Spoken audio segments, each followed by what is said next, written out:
Welcome to the Table Podcast, where we discuss issues of God and culture, brought to you by Dallas Theological Seminary.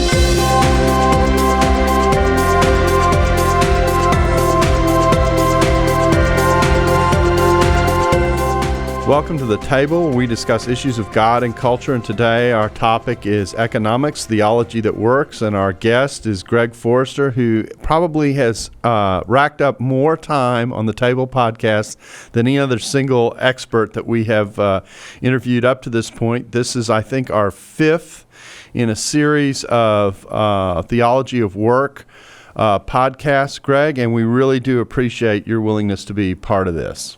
Well, I've had a great time, and I appreciate being on, and I'm looking forward to some sort of pin or something that you can give me for achievement. That's right. Yeah, so many hours. I guess frequent flyer miles, I guess, is kind of the equivalent. But anyway, frequent talker miles. That's right. Our goal today is to kind of wrap up this document that we've been through in multiple parts, and to kind of pull everything together. This is part of the Economic Wisdom Project that is a part of the Oikonomia Network and the Kern Family Foundation. And just to remind people, when we talk about economy, we're talking about a term that comes from a Greek word, oikonomeo or oikonomia, depending on whether you want the noun or the form of the verb, and it basically means to manage the house.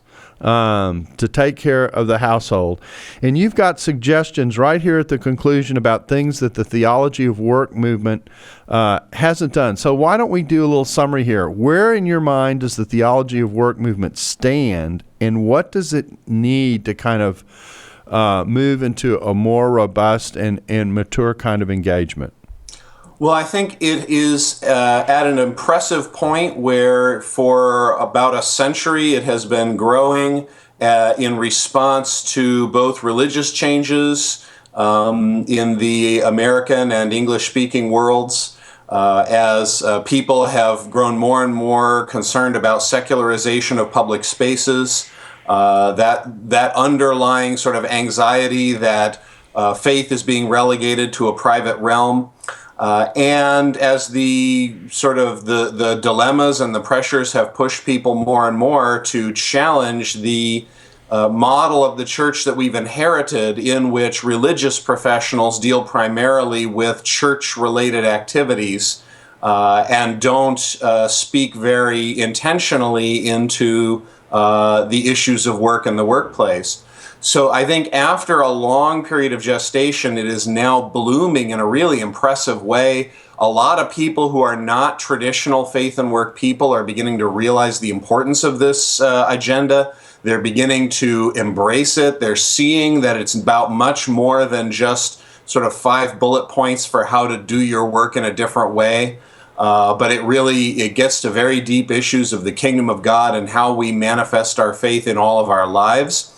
And I think this is challenging the movement with some very significant growth needs that I think it is beginning to realize it has, but that were not really on the radar even 5 years ago or 10 years ago, when the movement was not yet blossoming in this big way. I think one of those major needs is to speak to a wider variety of workers. So in the past, the faith and work movement has mostly attracted white-collar, middle-class management and middle management and above type workers. And it has mostly grown to serve them. And that was a natural result of the situation historically. Those were the people who were able to create and sustain the movement. Those were the people who had opportunities. And honestly, a lot of the movement sustains itself through things like book sales. And so, you know, if that's where your sustenance is, you kind of have to serve that constituency. But I think there's a growing appreciation of the fact that the movement does not adequately serve blue-collar workers and people who are in non-traditional areas of service. It doesn't speak very much to people who don't think of themselves as in the marketplace traditionally understood. So teachers, for example, and stay-at-home moms are not well served in most cases by existing forms of the faith and work movement. because the faith and work movement talks about the marketplace, and many of them don't think of themselves as part of a marketplace. The movement has simply not thought about stay-at-home moms as a faith and work arena, but it very much is. So that's one major need, and I think that we're just at the beginning point of people attempting to reach those audiences. And we have not yet discovered, I think, all the issues that are going to be involved in making those connections. We're starting to. One thing that I've been concerned about is that the faith and work movement has very much followed a method of starting with kind of God cares about your work 101. Work is good. Work is an opportunity to serve God. God is with you in your work. Work was there before the fall. Work is not a curse. And it's optimistic. It's hopeful. It's got lots of sort of bright, positive stuff about work.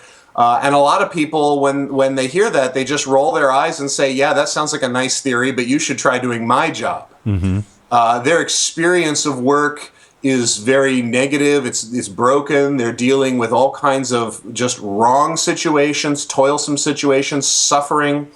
And I think the faith and work movement, without losing its grounding in the Christian virtue of hope, which is essential, and that sort of theological imperative to affirm the goodness of the creation order, because if you don't affirm the goodness of the creation order, you're going to go down all kinds of wrong theological roads, and that ends very badly. But without losing that, we need to find better ways to speak to people whose starting point is brokenness and toil and darkness, and in many cases evil and injustice that they experience in their work. We have to be able to start there with people. Yeah, it's an interesting question. I'm reminded of the video that I just got that I think you all were partially responsible for helping produce, called "Going on Vocation," and the interesting thing about that is just to show you the array of vocations that were discussed in that video.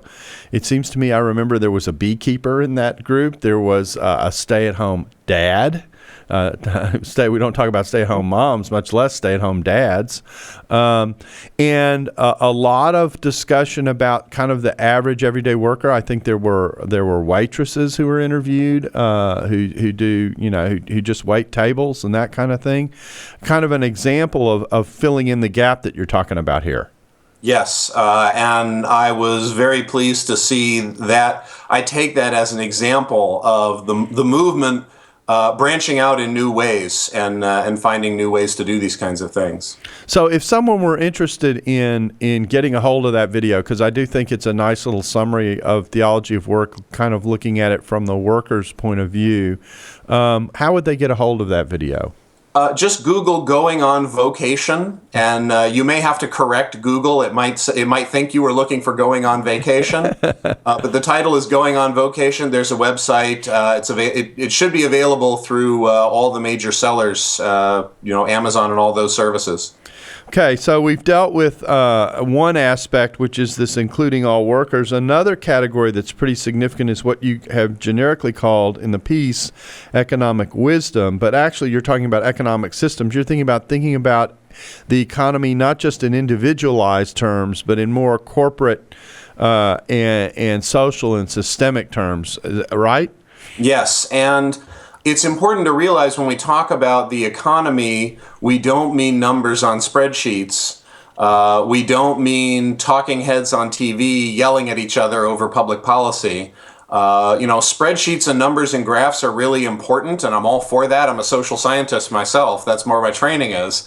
And political issues, public policy issues is important and legitimate, and we need to have all those discussions. But the economy is not fundamentally those things. The economy is millions of people exchanging their work with each other. And when we do our work, we are embedded in this big web of relationships where I do my work and you purchase the product, and you do your work and I purchase the product, and we're connected to each other through economic exchange. And this is one of the primary ways that God connects us to other human beings, is through our work, through coworker relationships, and also through marketplace exchange. And the faith and work movement has partaken of a general tendency towards individualistic experience, where we want to think about how do I experience my work, and how do I serve God with my work, and how do I deal with my problems in my work, those are all legitimate questions, but we need to understand that we are social creatures. We're made to be embedded in these relationships. We're made for culture, and we're made for society. And so when we work, we are a part of these systems of exchange. And that's a really fundamental part of how we work and why we work. We don't just want the person on the factory floor standing there pulling the lever on the machine, thinking about how do I do my job with honesty and diligence and virtue and all those things. We also want that person to be asking, what does this lever do? How does this lever have an impact on my community? And if you know what the product you're making is and why people want to buy it, then you can evaluate, is this a good thing that I'm doing? Am I involved in contributing value to my community through the product or the service that I'm helping to provide? And then if technological change or globalization takes that job away from you, if you are able to think in terms of how you serve customers and how you serve the community, you'll be much better equipped to ask, okay, the previous situation I was in, the job that I had is gone, but my vocation to serve the community has not been taken away. My occupation, my job is not the same as my vocation, which is the calling to serve God and neighbor. So how can I now think about other opportunities I might have to contribute value to others? Seeing that system that we're a part of helps us to recover from disruption and from the just general environment of fast-paced change and in many cases seeming chaos, which is going to be continuing to be a part of our experience of work for some time to come. Now, when we think about this, what does this actually require? I mean, I don't see theologians necessarily writing in these areas. That it seems to me this is a request for Christian economists and Christian sociologists to kind of chime in and apply their expertise to these areas that they understand in a way and study in a way that others don't. Yeah, I think we need both. We need theologians to write thoughtfully about economic systems and practices and realities, and we need Christian economists to consider and write about the theological, moral, and metaphysical roots of their discipline. And in the Oikonomia Network, we've begun some of those conversations, and it's still at an early stage, but I'm very encouraged about it. We're doing some important reintegrating of intellectual questions that have been separated into different silos in a way that harms both fields. And so I think on the one hand, we need to take seriously the moral and transcendent nature of the universe we live in, that all human activity is morally freighted. There's no morally neutral activity. There's no morally neutral social systems or institutions. And in fact, the unseen world has a dramatic effect on our daily experience. And we need to understand Scripture, and we need to understand the natural revelation as well, and understand our lives in that light. On the other hand, we need to take seriously the integrity of the creation order that God has given us. So we need to see economists not as sort of bean counters who are wedded necessarily to a truncated metaphysic and sort of dismiss their contribution on grounds that many of them in the past have been sort of aggressively resistant to theology and metaphysics. But we need to recognize that many of them are not that way, and that many of them welcome a theological and metaphysical perspective on their discipline. And because God has created the creation order with integrity, that it is not chaotic, that it works in a way that's rationally intelligible. The human mind is able to explore and discover how creation works, and the human will is able to take meaningful action within that creation order. And that means that science is an important part of how we discover what God has done and is doing in the world, because science's job is to investigate that creation order, which does have an intelligible orderliness to it. And bringing together the people who have a systematic knowledge of God's Word and the people who have a systematic knowledge of this particular aspect of the creation order, that is economic activity, is, I think, going to produce major fruit for the church in the generation to come. You know, I attended an event at Southwestern Seminary. This has now been, probably a year and a half ago. Again, something sponsored by the Kern Family Foundation, in which there were economists and New Testament scholars meeting together, talking about how Scripture handles the topic of money and possessions.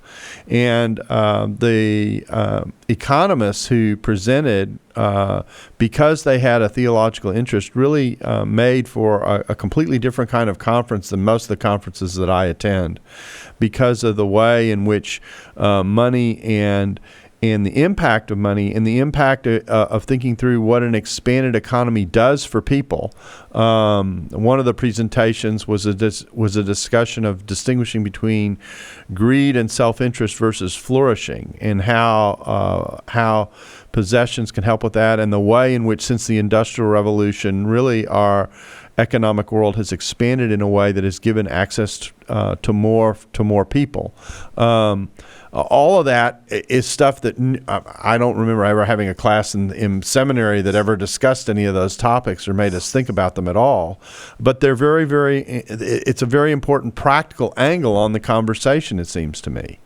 Yes, and one thing that has encouraged me very much, both from that and a number of other conferences that we've been involved in the Oikonomia Network, I've talked to people who tried to start these conversations in the past, and they are reporting that more recent conversations have been much more fruitful. That 10 years ago, when economists and theologians got together, they talked past each other a good deal.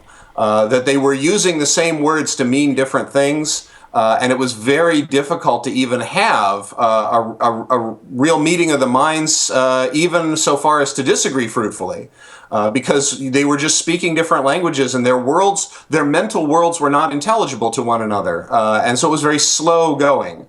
And people who have been involved in these things over time are reporting that the more recent conferences have been a lot more fruitful, that we're overcoming some of these language boundaries, and we're having a lot more fruitful discussions. So I'm very encouraged about that. Yeah, it is an interesting development. Now, the third emphasis that you bring, that obviously is part of why we're doing these podcasts and having these discussions, is to pull in pastors and local churches into the conversation and to make sure that they are contributing what they have to offer. As I would see it, as part of an extension of almost thinking about discipleship. Is that the point of this third area with pastors and local churches?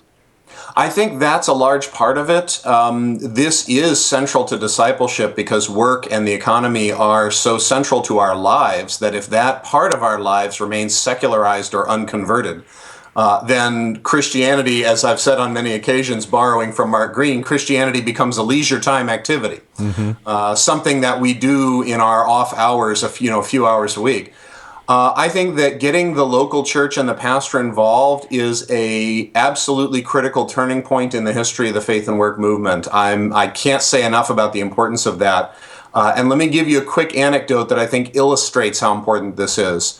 I was at a conference last year where a significant leader in the faith and work movement talked about how in the 1940s and 50s, after World War II, teenagers and adolescents became a big part of American culture. You had this sort of radical new direction in American culture where teenagers, it was a thing now that it never was before. You were expected to have extraordinary experiences during that part of your life, and the church didn't know how to deal with it. It caught the church completely by surprise. And so during that period and shortly after, large parachurch organizations grew up to serve that portion of God's people. All the youth-oriented organizations. Yeah, Youth for Christ, Young Life, Campus Crusade, all of those. Yep, they all grow up at that point. because the local church did not know what to do. But then later you saw the emergence of something called the youth pastor. And this was a critical turning point, he said, when the local church began to get its feet under it in terms of how to deal with people as they go through this tumultuous period of life. And the energy and the growth sort of switched. Not that these parachurch organizations became unimportant, but that they were no longer growing the same way because the growth in how we deal with this shifted to the local church. And he said, now I run a parachurch organization for faith and work. And the only reason my organization exists is because local churches are not helping people make this faith work connection. So that's what I really want to see. I don't want my organization to keep growing. I want the local church to take that growth away from me. I want the local church to figure out how to do faith and work. And then I won't be needed anymore. I want to be put out of business by the local church. I was very, very encouraged by that. And so when my turn at the conference was to get up, I talked about what we're doing in seminaries and local churches. I said, we're working hard to put him right out of business. That's our goal. And he had this big smile, ear-to-ear smile across his face. He loved it. So I think this is, the local church and the pastor are central to how God equips his people. This is the design. This is how it's supposed to work. Not that we want to fall into a sort of, worship of the local church or an idolatry of the local church, but there's also a danger of neglecting the central role of the pastor in the local church. Now, when we first started pursuing this, I got warned by a lot of people. Now, watch out. The faith and work movement has a lot of anti-clerical people in it. A lot of people who have a chip on their shoulder about the local church because they feel like the local church looks down on the non-clergy, on the people who have business professions, and they feel neglected and they feel wronged, and you're gonna encounter opposition. I have to tell you, I have not encountered that. What I have encountered are people who feel alienated or estranged from the local church, but when they see the local church coming to the table and saying, hey, we recognize this as a growth area, that we need to get on the ball here, we need to do this, that there has not been resentment, there has not been resistance, not much. I mean, I won't say it's perfect, but I've been very, very encouraged by the willingness of people who have been estranged from local churches and from pastors, essentially to let the past be the past and start looking at how do we regrow the connections between economic professionals and religious professionals. It's a major problem in the church that large numbers of economic professionals are estranged from the local church. This is hurting both the church and the economic professionals. But I'm very encouraged that I've encountered very little resistance to the need to bring those parties back together.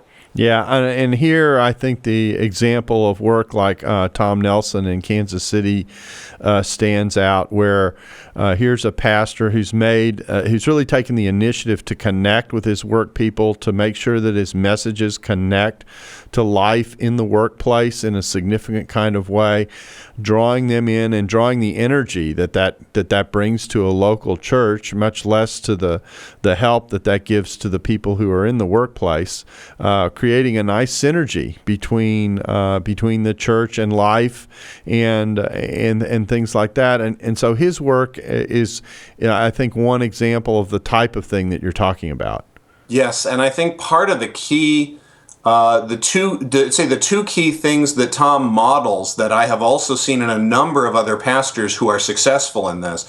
One is that he begins by acknowledging that this is something the church ought to be doing and is not doing or is not doing well.